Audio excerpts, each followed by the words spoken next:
प्रिय छात्र, आज ई क्लास में बायोलॉजी में वंशागत को आगे बढ़ाते हुए मेंडल के तीनों नियमों का हम उल्लेख करेंगे। पहला नियम तो प्रभाविता तथा अप्रभाविता है। प्रभाविता तथा अप्रभाविता का नियम है। प्रभाविता तथा अप्रभाविता का नियम है। प्रबलता तथा अप्रबलता का नियम भी कहते हैं। Law of dominance and law of recessive कहते हैं। मेंडल ने इस नियम को बनाने के लिए इस तरह प्रयोग किए थे। मटर के पौधे को एक लंबा पौधा लिए, लंबा पौधा जिसको उन्होंने कैपिटल टी से संकेत दिए। दूसरा बौना पौधा लिए, बौना पौधा जिसको स्मॉल टी से संकेत दिए। ये दोनों को सिंबल ले लिए और ये शुद्ध नस्ल के, शुद्ध नस्ल के है, शुद्ध जाति है और इनके बीच उन्होंने करास कराए। इनके बीच इन्होंने करास कराए अर्थात कृत्रिम रूप से पर परागण कराए। कैपिटल टी स्मॉल टी, यह कैपिटल टी हो गया, स्मॉल टी, दोनों ये जो है कैपिटल टी स्मॉल टी दोनों इसमें गुण आ गया। इसको हम कहते हैं F1 पीढ़ी। इसको हम क्या कहेंगे? F1 पीढ़ी। मेंडल ने इसका नाम दिया। ये F1 पीढ़ी के जो है पौधे प्राप्त हुआ है। इसमें लंबा और बौना दोनों गुण है, लेकिन लंबा गुण प्रभावी है, बौना गुण अप्रभावी है। दोनों गुण होने के कारण, दोनों लक्षण होने के कारण इसको संकर संकर पौधा नाम रखे। संकर पौधा नाम दिए। और इसमें लंबा गुण प्रभावी से हुआ तो यहाँ लिख देंगे हम लोग लंबा गुण प्रभावी हुआ, प्रभावी है, और बौना गुण अप्रभावी है। ये मेंडल की प्रथम नियम है। इसमें दोनों लंबा गुण फिनोटाइप है और बौना गुण जीनोटाइप है। यानी ये लंबा गुण दृश्य रूपी है और बौना गुण जो है जीन रूपी है, लेकिन है तो दोनों एक ही है ना, संकर है। आज हमारे कृषि वैज्ञानिकों ने इसका प्रयोग करके और जो है हाइब्रिड बीज का निर्माण कर रहे हैं। शुद्ध दो पौधों के बीज संकरण कराकर और हाइब्रिड बीज प्राप्त करते हैं, जिसकी उपज अधिक होती है, जो जलवायु से बचता भी है और उसमें कीटनाशक कीटाणुओं से भी सुरक्षा प्रदान होता है। ये प्रभाविता तथा अप्रभाविता का नियम है। मेंडल के द्वितीय नियम क्या है, अब हम लोग देखें। मेंडल के द्वितीय नियम पर प्रकाश डालें। मेंडल के द्वितीय नियम जो है, मेंडल के द्वितीय नियम में है पृथक्करण का नियम। पृथक्करण का नियम, पृथक्करण का नियम।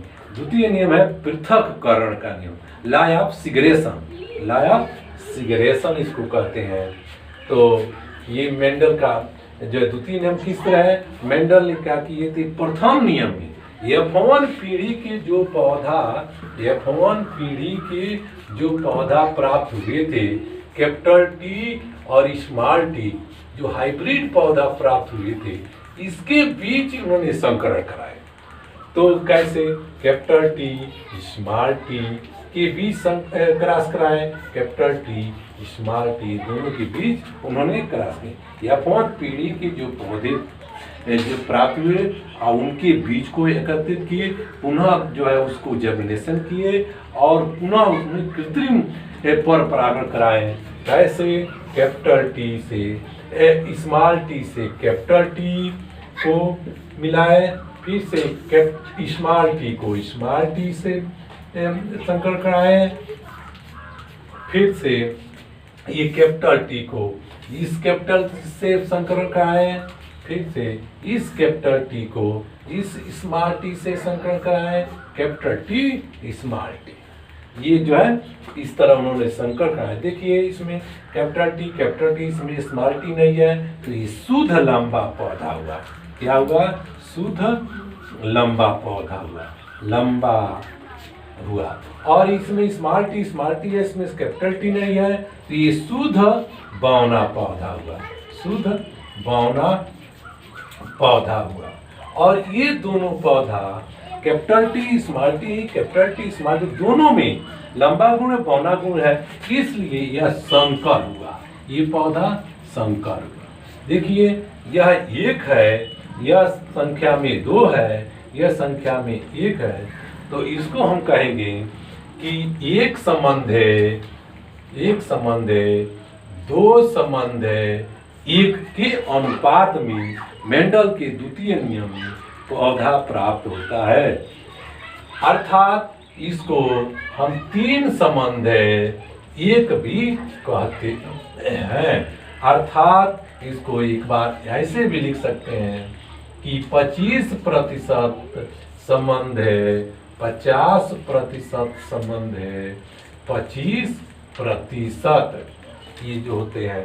अब कैसे देखेंगे? एक पौधा ये शुद्ध लंबा है तो 1 हो गया, ये संकर पौधा 2 है तो 2 हो गया, ये शुद्ध बौना पौधा 1 है तो 1 हो गया। अब ये 3 संबंध है, एक क्या है?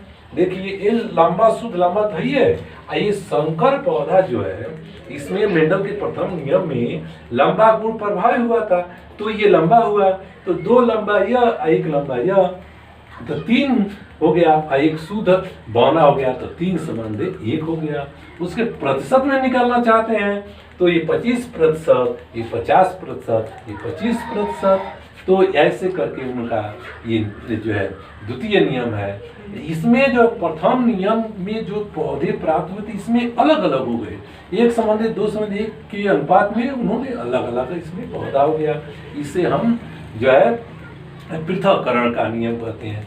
यह ध्यान दीजिएगा, यह ऑब्जेक्टिव पूछा जाता है कि मेंडल के किस नियम के अंतर्गत एक संबंध है, 2 संबंध है 1, या 3 संबंध है 1, या 25% संबंध है, 50% संबंध है, या 25% संबंध है, या 75% संबंध है, 25% के संबंध है के अनुपात में पौधा प्राप्त होता है। तो लिख देंगे कि द्वितीय नियम लॉ ऑफ सेग्रेगेशन के पृथक्करण के नियम के अंतर्गत है। यही जो है मेंडल के द्वितीय नियम है। अब मेंडल के तृतीय नियम का हम जिक्र करेंगे। मेंडल के तृतीय नियम का हम जो है उल्लेख करेंगे।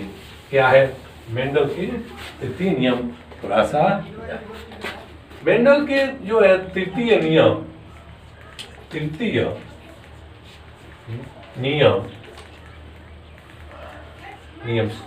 स्वतंत्र अपव्यूहन का नियम कहलाता है।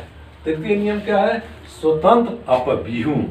देखिए मेंडल के द्वितीय नियम को एक संकर संकरण भी कहते हैं और तृतीय नियम को द्वि संकर संकरण कहते हैं।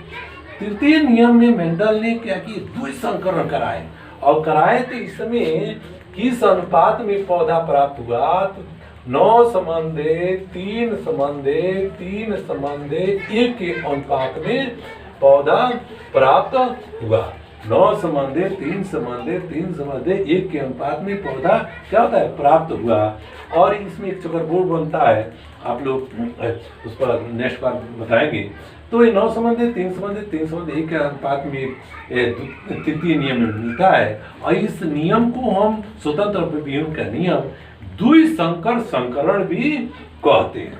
तो ये हो गया मेंडल के तृतीय नियम का उल्लेख की। यहीं पर एक और बात समझ लीजिए, बैक क्रॉस। बैक क्रॉस क्या है? Back cross and test cross. Test cross अनेकों बार की क्वेश्चन जो है बोर्ड में पूछ चुका है, और ये जो है 1 नंबर का क्वेश्चन है। बैक क्रॉस क्या है? टेस्ट क्रॉस है। देखिए टेस्ट क्रॉस वह है जिसमें हम लोग मेंडल ने प्रयोग किया था, टेस्ट किया था, शुद्ध लंबा और शुद्ध बौना पौधों के बीच संकरण कराए तो उसको टेस्ट क्रॉस कहते हैं। F1 पीढ़ी को टेस्ट क्रॉस कहते हैं। फिर से बैक क्रॉस क्या है? देखिए बैक क्रॉस क्या है? और मेंडल F1 पीढ़ी के जो पौधे को प्राप्त कर लिए, तो उन्होंने द्वितीय नियम पृथक्करण के नियम में उन्होंने अपना प्रयोग किए। तो प्रयोग करके फिर से F1 पीढ़ी का उन्होंने ध्यान दिया, उसको बैक क्रॉस करते हैं। यानी द्वितीय नियम में वो देखें कि एक संबंध है, दो संबंध एक के अनुपात में जो पौधा प्राप्त हो, तो फिर से वह प्रथम नियम में चला गया कि कुछ जो है अलग अलग हो गए, तो उसको बैक क्रॉस करते हैं। ये जो है F1 पीढ़ी को टेस्ट क्रॉस, और इसी को जो है बैक क्रॉस हम कहते हैं। इस पर